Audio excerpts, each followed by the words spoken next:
No dia 12 de novembro de 2019, às 7h43 da manhã, o guarda-parque Rogélio Mendoza Viramontes registrou o boletim de ocorrência número 2019 NL 714 na Guarita de Vigilância Norte, no quilômetro 23 da estrada que liga Raiones a Iturbide, no município de Raiones, no Evo-León.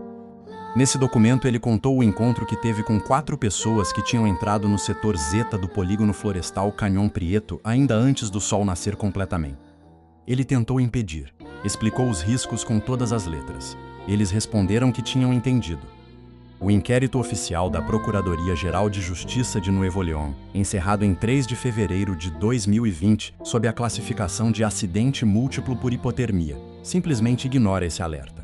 Não fala do setor Zeta, e em todas as 72 páginas do processo, o nome da 4ª pessoa que estava no grupo nunca aparece. 3 corpos foram encontrados. Uma pessoa simplesmente sumiu. E Rogélio Mendoza, que já trabalhava há 11 anos naquele mesmo polígono, pediu demissão voluntária 4 semanas depois do resgate. O que você vai ouvir agora é o que os documentos disponíveis permitem reconstruir. Até aquele 12 de novembro, Mendoza já tinha 11 anos percorrendo o Canyon Prieto.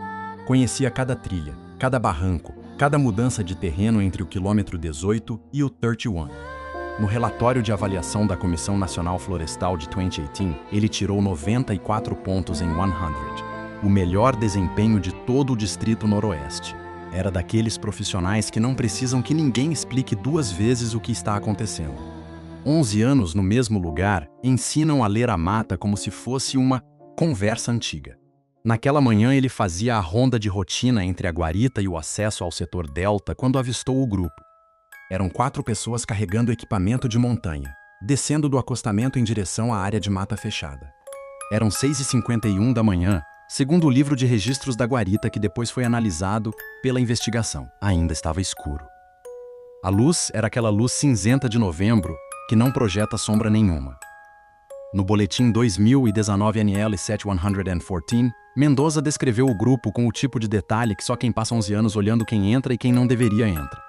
Uma mulher entre 30 e 35 anos, cabelo escuro curto, jaqueta vermelha. Um homem de 35 a forte, porte atarracado, mochila laranja com adesivo gasto na alça esquerda. Uma moça jovem, magra, chapéu de aba larga com a fita enrolada. E um rapaz que carregava um tripé fotográfico e tinha uma câmera com teleobjetiva no pescoço, daquelas que pesam e chamam atenção. Essas descrições batem exatamente com as 4 pessoas que a família de Fernanda Altamirano Reis registrou como desaparecidas no dia 15 de novembro de 2019 na Fiscalia General do Estado. A própria Fernanda, 34 anos, instrutora de yoga, moradora do bairro Del Valle em Monterrey. Martim Solis Bravo, 38 anos, engenheiro civil, do bairro Country. Cláudia Vargas Moreno, 31 anos, designer gráfica, de Garza Garcia. E Diego Espinosa Tosses, 29 anos, fotógrafo autônomo, também de Garza Garcia. Os 4 se conheciam desde a faculdade. Já tinham feito 3 travessias juntos, segundo contou a mãe de Fernanda ao Ministério Público. A Serra de Raiones não era terra desconhecida para eles. Em 2017, tinham entrado no mesmo polígono pelo setor Delta e passado 2 noites, sem nenhum problema. Mendoza parou o grupo na beira da trilha. Perguntou para onde iam, qual rota pretendiam seguir. Fernanda Altamirano mostrou um mapa impresso e apontou para a área que os locais chamam de Mesa Colorada, dentro do setor Zeta, mais ou menos 4,2 quilômetros em linha reta da guarita, embora a pé, por terreno real, dê quase 8 quilômetros por causa do desnível e dos rodeios que os barrancos obrigam. Mendoza explicou que o setor Zeta estava interditado desde 28 de outubro, 3 semanas antes. A interdição tinha saído da Gerência do Patrimônio Florestal da Conafor através do ofício Conafor DRNN 2019-310, por risco de incêndio em área de recuperação depois de um foco que aconteceu em setembro. Havia placas nos acessos principais. A placa no acesso ao Zeta já estava ali fazia 3 semanas. Fernanda respondeu, segundo o que Mendoza escreveu, que o mapa deles tinha 2 anos e não mostrava a interdição, que já tinham andado por aquele polígono antes, que conheciam o terreno e estavam bem equipados. Martim Solis, o da mochila laranja, falou alguma coisa baixa que Mendoza não conseguiu entender direito. Cláudia Vargas olhou o celular. Diego Espinosa ficou olhando para os pinheiros do setor Zeta com a câmera no peito, como se estivesse calculando a luz. Mendoza anotou no relatório que explicou 3 coisas de forma bem clara. Primeiro, a interdição era recente e estava valendo. Segundo, o setor Zeta tem 2 barrancas sem acesso de carro que complicam qualquer resgate. Na prática, se algo acontecer lá dentro, a ajuda demora no mínimo 3 horas para chegar. Terceiro, naquele polígono específico as temperaturas noturnas em novembro caem rápido para menos de 4 graus. E a diferença entre o meio-dia e a madrugada pode passar de 20 graus.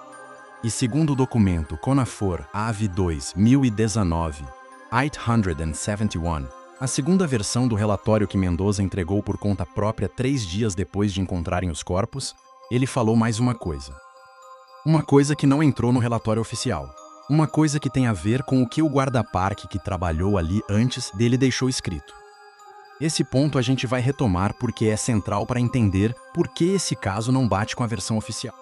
Fernanda Altamirano disse a Mendoza que entendiam o risco, que estavam equipados, que tinham experiência. Mostrou a apólice de seguro de resgate em montanha que o grupo tinha contratado com uma seguradora particular. Mendoza não tinha autoridade legal para impedir a entrada. O setor Zeta fica em terra federal administrada pela CONAFOR, mas a interdição vigente era administrativa, de conservação florestal, sem respaldo penal que permitisse reter ninguém. Ele podia tentar dissuadir. Obrigar a ficar, não podia. Pediu que registrassem a entrada no livro de visitantes da guarita. Os 4 assinaram. O último a assinar foi Diego Espinosa Torres, às 7h09 da manhã. Anotou um número de contato de emergência. A mãe dele, Maria Helena Torres Galindo, com endereço em Garcia no Evoluon. Fernanda Altamirano escreveu que pretendiam sair no domingo, dia 17 de novembro. Antes de entrar na mata, segundo o relatório de Mendoza, Fernanda se virou e perguntou: a interdição tem a ver com o que aconteceu ano passado? Mendoza respondeu que não sabia do que ela estava falando. Ela contou uma coisa que ele transcreveu literalmente no documento CONAFOR CAV 2019-871, que num fórum de trilha alguém tinha escrito que em 2018 tinha acontecido algo estranho naquele polígono. Mendoza não soube o que responder.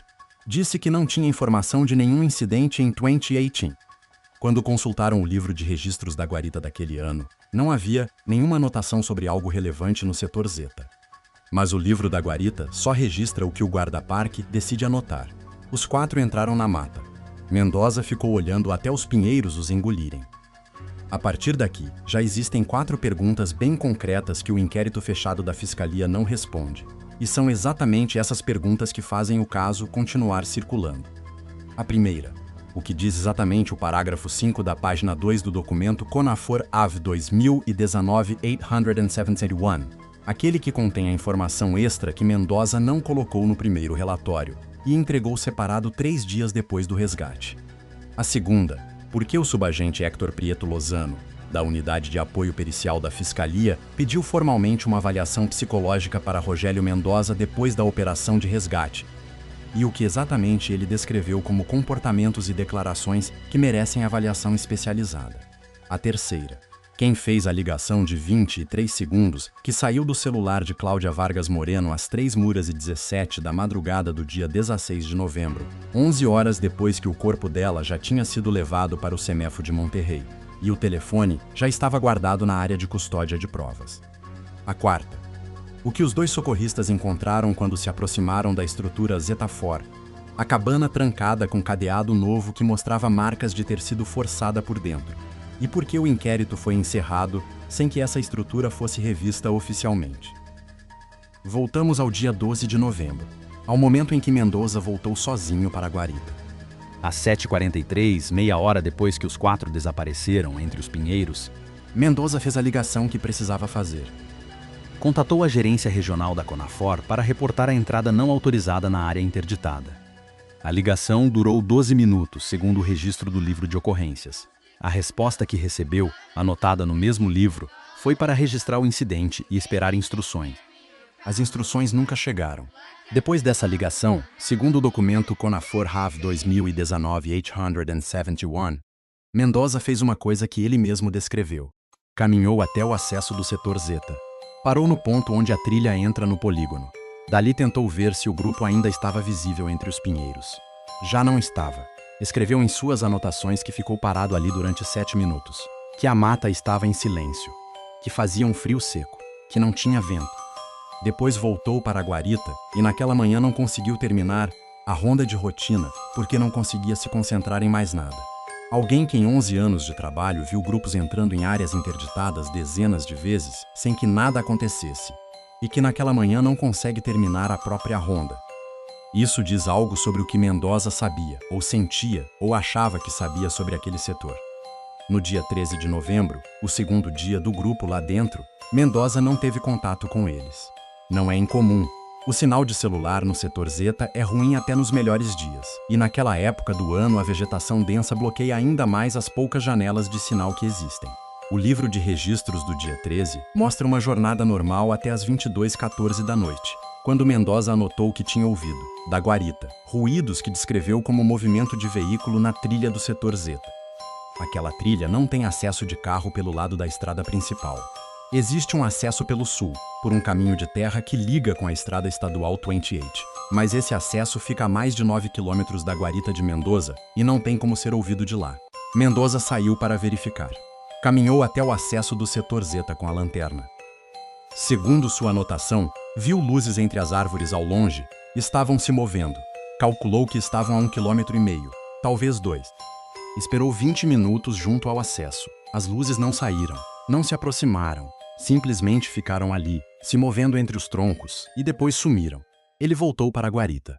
A fiscalia, na investigação posterior, não conseguiu determinar se havia veículos no setor Zeta naquela noite. Não havia registro de entrada de carro pela estrada. O acesso sul não tem guarita de controles nem câmeras, tecnicamente. Qualquer veículo poderia ter entrado por ali, tecnicamente. O que o inquérito não responde é para que alguém iria de carro até o setor Zeta às 10 da noite do dia 13 de novembro, com uma interdição ativa e 4 pessoas acampando lá dentro. Na noite do dia 14, com os 4 sem dar sinal desde o dia anterior, Mendoza estava dormindo na cadeira da guarita. Não na cama do quarto dos fundos. Na cadeira, de frente para a porta principal, com a lanterna em cima da mesa e as botas calçadas.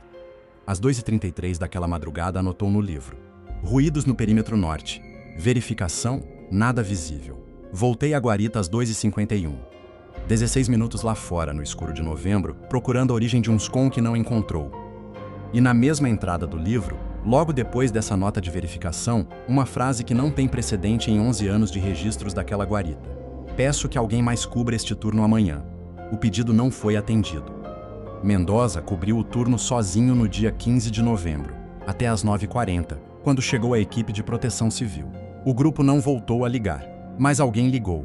Às 6h23 da manhã do dia 15 de novembro, chegou a primeira ligação para o número de emergências do município de Raiones. Foi feita do celular de Martim Solis Bravo. A pessoa que ligou disse que tinham sofrido um acidente, que precisavam de ajuda, que estavam na área conhecida como Latinaja. Disse estamos, no plural. A operadora do sistema de emergências de Raiones, cujo registro está no inquérito como anexo 12A, anotou que a voz soava tranquila, sem pânico, sem urgência especial. A comunicação caiu aos 42 segundos sem que o chamador desse mais informação.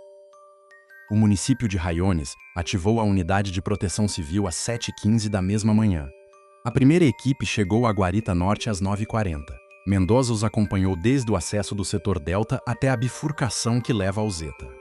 A área conhecida como Latinaja fica aproximadamente a 5,8 quilômetros do acesso ao setor Zeta. A pé, por terreno real, entre 2 e 3 horas dependendo do passo. A equipe de resgate chegou às proximidades às 12h51. Encontraram o acampamento às 13h34. Uma pequena planície entre 2 formações de pedra calcária. 3 barracas armadas em ordem. Equipamento de cozinha em cima de uma pedra plana, panelas empilhadas, um fogareiro a gás. Uma mochila vermelha fechada com cadeado pequeno. Tudo em ordem aparente. Tudo como se os donos tivessem saído um instante e fossem voltar.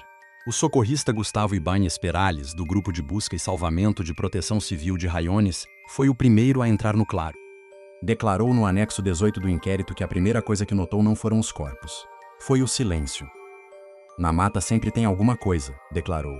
Pássaros, vento nos pinheiros, algum inseto. Naquele dia, aquele claro estava completamente silencioso. Como se o som parasse na beira das pedras. Os 3 corpos estavam do lado de fora das barracas. Fernanda Altamirano Reis estava deitada no chão, de barriga para cima, os braços ao lado do corpo. Martim Solis Bravo estava a uns 4 metros dela, na mesma posição. Cláudia Vargas Moreno estava a 3 metros de Solis, também de barriga para cima, também com os braços paralelos ao corpo. Os três com os pés apontando na mesma direção, para o norte. Ibáñez declarou que aquela disposição lhe pareceu difícil de explicar como resultado de um colapso por hipotermia. Na experiência dele com casos anteriores, as vítimas de hipotermia costumam ficar na posição em que caíram, que varia conforme o momento e as circunstâncias.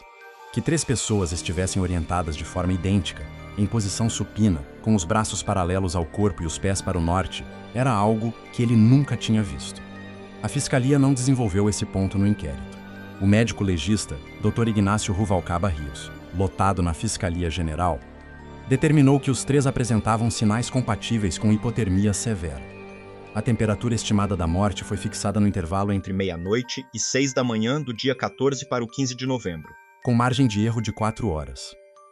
O que o laudo do Dr. Ruvalcaba não abordou foi porque os 3 estavam deitados do lado de fora das barracas com temperatura de menos 2 graus naquela noite, quando tinham sacos de dormir com classificação até menos 10 graus.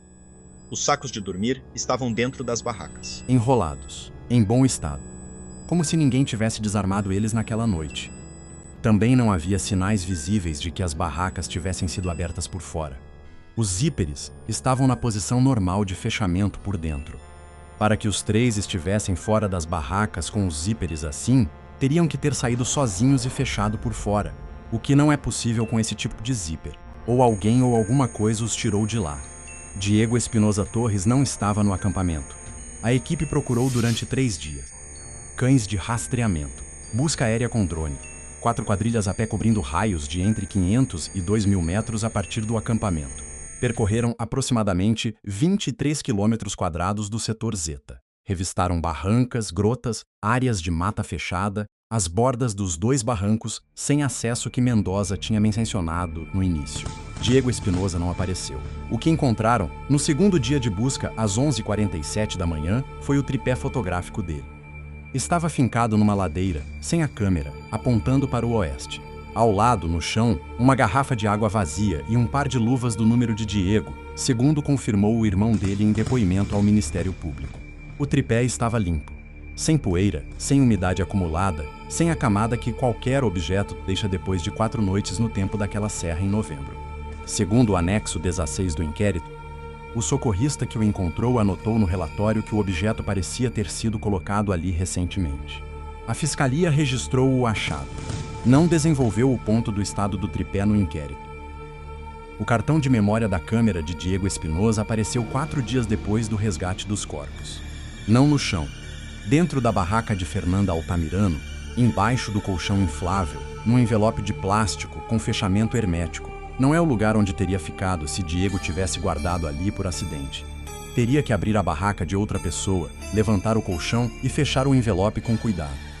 Os metadados das fotos nesse cartão indicam que foram tiradas no dia 13 de novembro, entre 11h22 da manhã e 16h47 da tarde.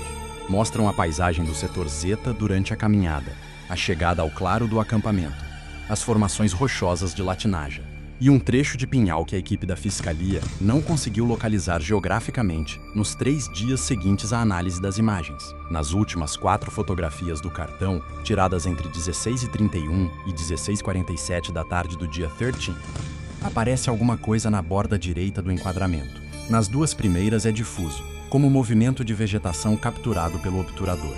Na terceira é mais definido. O laudo de análise de imagem, anexo 19C, descreve esse elemento como possivelmente um animal de porte médio ou grande. Não especifica que tipo de animal. Diz que a resolução e o ângulo da imagem não permitem uma determinação definitiva. Na 4ª fotografia, a última do cartão, o elemento está de frente para o enquadramento. O laudo da Fiscalia não desenvolve o que mostra essa imagem.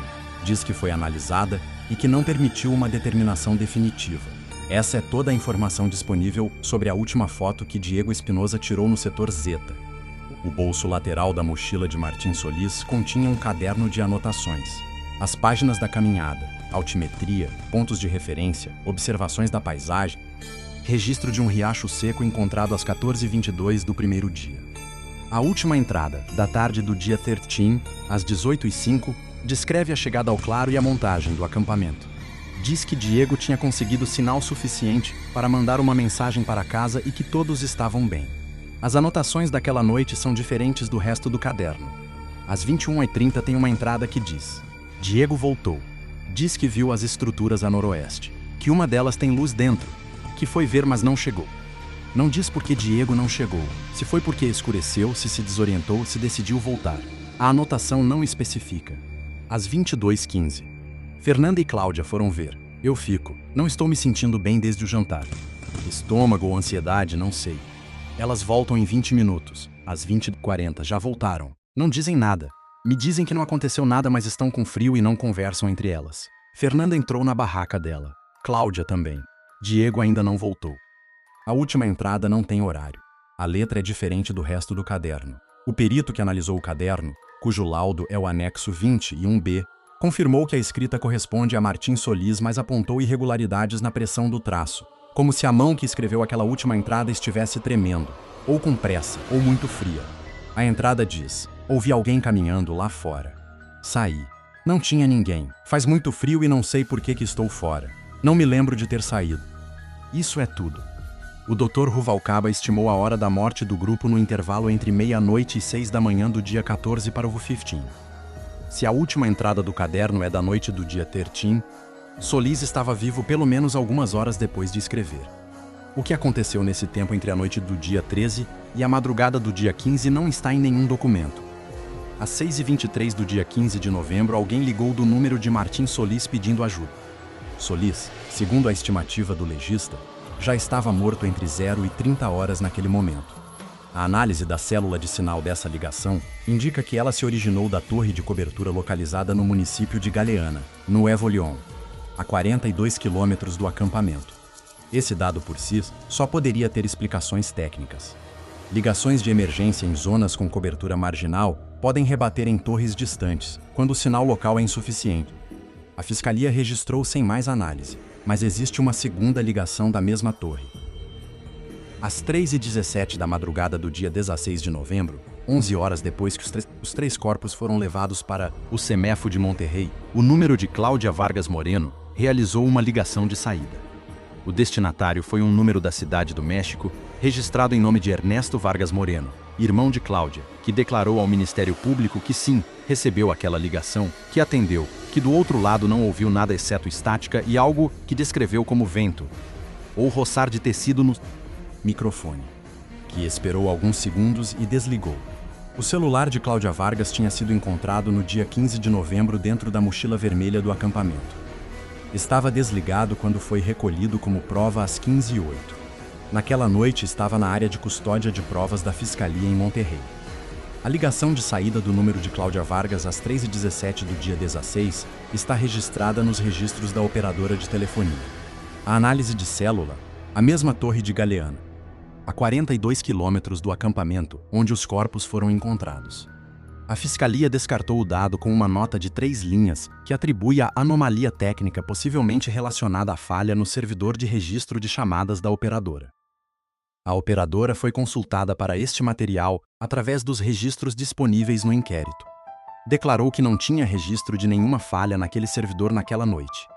A Fiscalia não aprofundou nesse ponto. Existe um elemento a mais nesse inquérito que não pode ser ignorado e tem a ver com a estrutura Zetafor.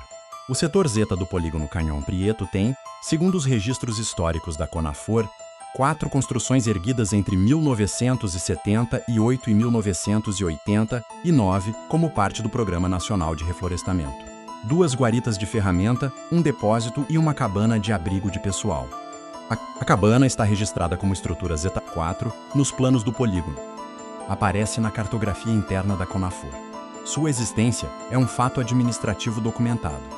Na noite do dia 13, quando Martim Solis anotou que Diego viu as estruturas a noroeste e que uma delas tem luz dentro, isso é consistente com a localização das estruturas Zeta 4 nos planos.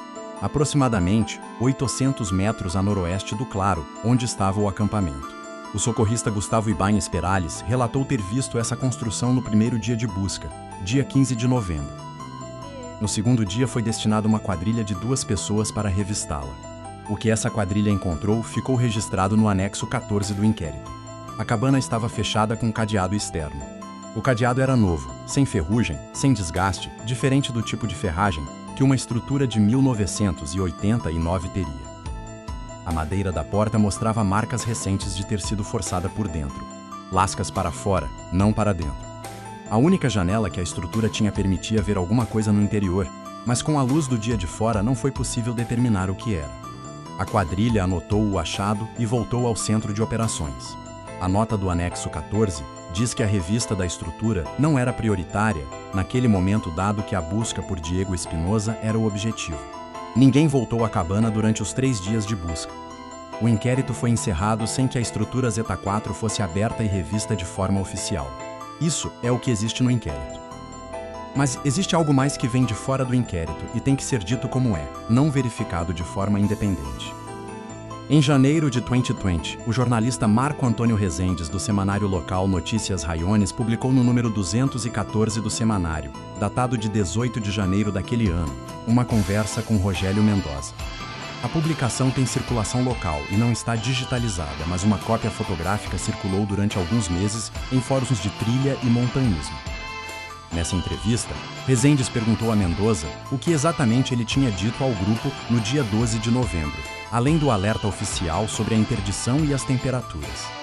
Mendoza respondeu que tinha mencionado algo que sabia do guarda-parque anterior, um que cobria aquele polígono antes dele, e que, ao se aposentar em 2012, deixou um caderno com anotações do setor. Esse caderno, segundo Mendoza, continha observações do polígono entre 2003 e 2012. Anotações de fauna, condições do terreno, alertas sazonais, observações de visitantes. 12 anos de trabalho nessas 80 ou 90 páginas de caderno espiral, com letra apertada e muitos sublinhados. Numa das últimas páginas, com data de agosto de 2011, havia uma anotação escrita em tinta vermelha, com letra diferente do resto, mais irregular, como se tivesse sido adicionada em outro momento, ou com pressa. O guarda-parque anterior não a tinha datado em agosto como o resto das anotações daquele mês. Colocou na margem, sem contexto. Mendoza não quis ou não pôde citar textualmente essa anotação durante a entrevista. Disse que tinha a ver com algo que o guarda-parque anterior tinha visto ou achado ver no setor Zeta durante os primeiros dias de novembro de 2011, que o que descrevia era difícil de enquadrar em termos técnicos ou de registro oficial, e que essa anotação terminava com uma instrução, que naquela época do ano, especificamente entre 10 e 20 de novembro, o setor Zeta não deveria ficar sem vigilância noturna sob nenhuma circunstância. Entre 28 de outubro de 2019, quando saiu a interdição de acesso, e 12 de novembro, quando o grupo de Altamirano entrou no polígono, o setor Zeta tinha ficado sem vigilância noturna. Mendoza cobria a guarita, mas sua rota de ronda noturna terminava no acesso ao setor Delta. O Zeta ficava fora dessa rota. Foi isso que Mendoza disse a Fernanda Altamirano antes de ela entrar, que existia uma nota do Priviceiros recomendando vigilância noturna naquele setor durante aquelas datas, e que ele, pelas condições do turno e da rota, não podia garantir. Fernanda Altamirano perguntou se havia algum incidente documentado que justificasse essa nota. Mendoza disse que não sabia, que o caderno não dava mais detalhes, que ele mesmo nunca tinha encontrado nada em 11 anos que explicasse por que aquela anotação estava escrita em vermelho. O guarda-parque anterior se chamava Armando Seja Huerta. Prestou serviço no polígono Canyon Prieto entre 2001 e 2012. Seu processo funcional na Conafor indica demissão voluntária em março de 2012, com o motivo registrado como razões pessoais. Armando Seja Huerta faleceu em agosto de 2016. A certidão de óbito registra como causa infarto do miocárdio. Tinha 61 anos. O caderno de anotações que Seja Huerta deixou para Mendoza não foi incluído no inquérito da Fiscalia. A Fiscalia, segundo os registros disponíveis, não teve conhecimento da existência dele. Mendoza mencionou na entrevista ao semanário, não nas suas declarações formais ao Ministério Público. 3 dias depois do resgate dos corpos, o subagente Héctor Prieto Lozano, que tinha coordenado a entrada no setor Zeta durante a operação de resgate, pediu formalmente uma avaliação psicológica para Mendoza. O pedido está no inquérito como anexo 22. Não especifica o motivo com detalhe. Diz, textualmente, que Mendoza apresentou durante a operação de resgate comportamentos e declarações que merecem avaliação especializada. O inquérito não desenvolve quais foram esses comportamentos nem quais foram essas declarações. Mendoza aceitou a avaliação. o resultado não está no inquérito. Foi classificado como dado de saúde pessoal e não foi incluído nos arquivos do caso. No dia 14 de dezembro de 2019, 4 semanas, e um dia depois do resgate, Mendoza apresentou seu pedido de demissão voluntária na Conafor. O formulário de baixa tem um campo para o motivo. Mendoza deixou em branco. Existe um último dado do inquérito que custa trabalho deixar sem mencionar. No inquérito de desaparecimento de Diego Espinosa Torres, que segue formalmente aberto na Fiscalia General do Estado de Nuevo León, existe uma nota de acompanhamento datada de 9 de março de 2020. A nota indica que um morador do ejido mais próximo ao polígono, cujo nome não é público por proteção de dados, relatou ter visto alguém com a descrição de Diego Espinosa num caminho de terra nos arredores do ejido em janeiro de 2020, 2 meses depois da data estimada do desaparecimento. A testemunha disse que o homem não respondeu quando ele falou, que caminhava devagar, que quando quis se aproximar para ajudar, o homem se meteu entre os arbustos ao lado do caminho e desapareceu. A fiscalia não pôde dar seguimento ao avistamento. A nota está no inquérito sem atualização posterior. O inquérito leva mais de 4 anos sem movimento documentado. A interdição do setor Zeta, que vencia em janeiro de 2020, foi renovada. E renovada de novo. Esse polígono segue sem acesso público. A Conafor, consultada através do portal de transparência, respondeu que a interdição obedece a condições de recuperação florestal. Sem mais detalhes, o acampamento foi lacrado no dia 17 de novembro. Antes que a equipe levantasse a fita e fechasse o acesso, um dos investigadores, citado de forma anônima no artigo do semanário Notícias Raiones, contou que naquela manhã, quando chegaram para a retirada final de prova, encontraram algo no claro que não estava ali no dia anterior. No centro do claro, entre as 3 barracas, havia um círculo traçado na terra, não com pedras nem com galhos. Traçado diretamente no solo com um objeto estreito, com pressão suficiente para que o sulco ficasse visível. O diâmetro, aproximadamente 2 metros, sem pegadas dentro do círculo. O perímetro do acampamento tinha sido vigiado naquela noite por 2 elementos de proteção civil. Nenhum relatou ter ouvido ou visto nada. Esse elemento não está no inquérito da Fiscalia. O jornalista Rezendes tentou confirmar com a instituição antes de publicar. Não recebeu resposta. Essa parte do relato, o círculo, as declarações anônimas ao semanário e o conteúdo da anotação em tinta vermelha do caderno de Armando Seja Huerta não pôde ser verificada de forma independente. Foi reconstruída a partir dos registros disponíveis, da publicação do semanário Notícias Raiones número 214 e de testemunhos não formais. Alguns desses detalhes não têm fonte primária acessível. O resto é inquérito. É boletim de ocorrência. É laudo pericial e registro de livro de ocorrências e análise de célula de sinal. 3 pessoas mortas por hipotermia, de acordo com a causa oficial, deitadas fora de suas barracas em posição idêntica, com os sacos de dormir sem uso dentro. Uma pessoa desaparecida cujos objetos apareceram em lugares que não têm explicação lógica. Um guarda-parque com 11 anos de serviço impecável que saiu 4 semanas depois dos fatos. Uma cabana com cadeado novo e marcas de ter sido forçada por dentro, que nunca foi aberta de forma oficial. 2 ligações originadas de uma torre a 42 quilômetros do acampamento. Uma feita do celular de alguém que já estava morto há horas. Outra, do celular de alguém que estava na área de custódia de provas. E uma nota em tinta vermelha de um guarda-parque que morreu em 2016, sem explicar por que a escreveu assim, que dizia que o setor Zeta não deveria ficar sozinho em novembro. Nada disso tem resposta oficial. Se você está aqui é porque esse tipo de história não te solta com facilidade. O próximo caso que temos fala de um terreno na Serra de Guerreiro, onde as autoridades demoraram 16 anos para entrar, e do que encontraram quando finalmente o fizeram. Está no canal.